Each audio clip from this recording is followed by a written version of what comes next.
Hey, what's up, guys? It's River Driven Live Sports Game, and I'm back here with another basketball video for you guys. So I just watched the Nets and Philadelphia game, and then I just watched the Toronto and Magic game. Now, both games were really good. I would say the Toronto game was more competitive than the Nets game. Now, the first game, Philadelphia versus Brooklyn. From the beginning of that game, you could see that Joel Embiid was not playing up to par, and partly because of that sore knee that he has. And it was actually, he wasn't even going to play. He wasn't even know if he was going to play until 10 minutes before the first tip. So I think that really put a dent in Philadelphia's favor. And then what happened was Brooklyn came out and just started dominating. What happened was when Philadelphia took out Joel Embiid or Boban, who are both, to me, both 7'2" or taller height-wise, they went small and they were able to shoot the ball tonight. Philadelphia had a tough time shooting the three ball. They actually shot, I believe it was 12% from the three-point line. And I remember talking with a friend of mine, Family Tree, when boredom sets in. We actually did a broadcast yesterday. What I said was, in today's game in the NBA, if you're not able to shoot the three ball, you're going to lose a lot of games because a lot of teams now have a lot of shooters. And what happens is you can kind of get shot out of the game pretty quickly, which kind of sucks, but that's just how it is nowadays. So what happened with Philadelphia was their whole starting lineup really wasn't. Joel Embiid had 22 and 15. So he had 22 points, 15 rebounds. He did what he really was supposed to do. Jimmy Butler had 36 points, had 9 rebounds. He really was the guy who kept the game close in the second quarter when things were starting to get out of hand, when Brooklyn took a 17-point lead. But Ben Simmons, like I've talked about before, he's that guy who you can back off of because he's not a shooter. You can just sit and, allow him to.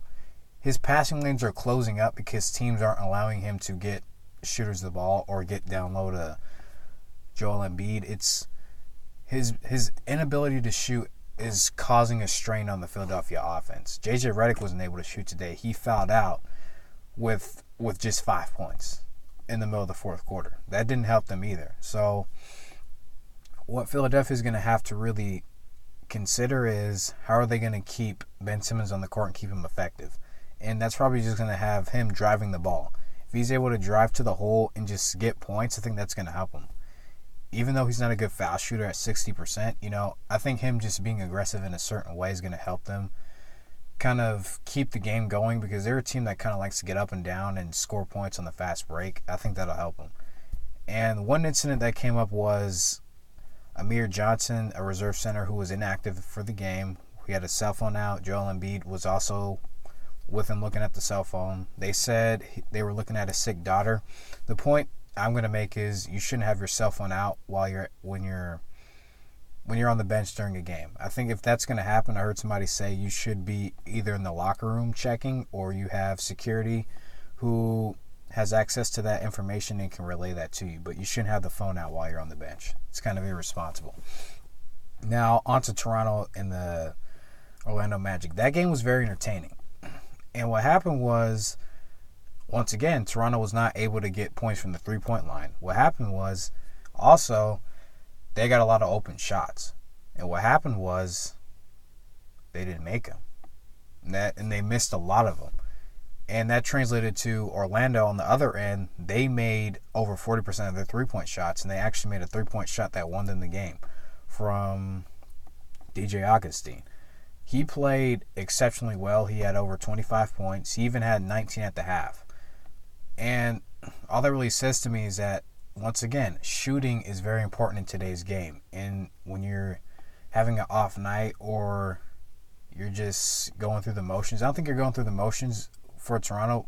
It's just one of those off nights. Even though Kawhi Leonard did get it going, he did actually keep the game close. They tied the game multiple times. There's 11 ties, 11 lead changes, which ultimately ended up being 12 lead changes when Orlando took the lead for the final time and won the game. So to me, what this says is that Toronto is not a team that can really be slept on per se. Now, for the next game, I don't know if Toronto's going to continue this shooting slump that they had in this game. I think what happens for Philadelphia and Toronto is that you get a day off, so you fine tune those things that you messed up on, and then you come back in the next game, and then you're better. So, what do I really expect next game? I expect these two teams in Philadelphia and Toronto to come back and play better. I don't know about the thing I'm worried about is Joel Embiid, because of course there are times when he's not healthy. Last year he came into the playoffs not healthy. He had an orbital injury. He came into this year in the playoffs with a sore knee injury, and he's only played 9 games for in the last 2 months. So I'm worried about the health for the Philadelphia 76ers. It's plain and simple. I don't have any worries about Toronto. I think they'll clean this up.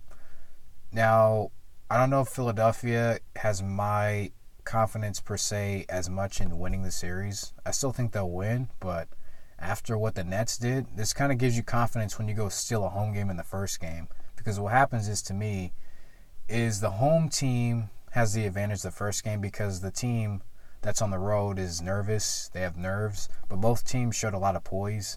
And I think both coaches helped them by calling timeouts periodically at the right time to make sure that the other team didn't go on a run or the game didn't get too far out of hand. I did think both coaches played a big part in that. So that's all for this video. I want to give a quick shout out to When Boredom Sets In. Family Tree has been really essential in my channel growing, and I really appreciate his help and how he's helped me grow and the fun I've had in doing this stuff. So I want to thank him real quick. I want to thank you guys for watching this video, and I'll be talking to you guys again soon after the next set of games.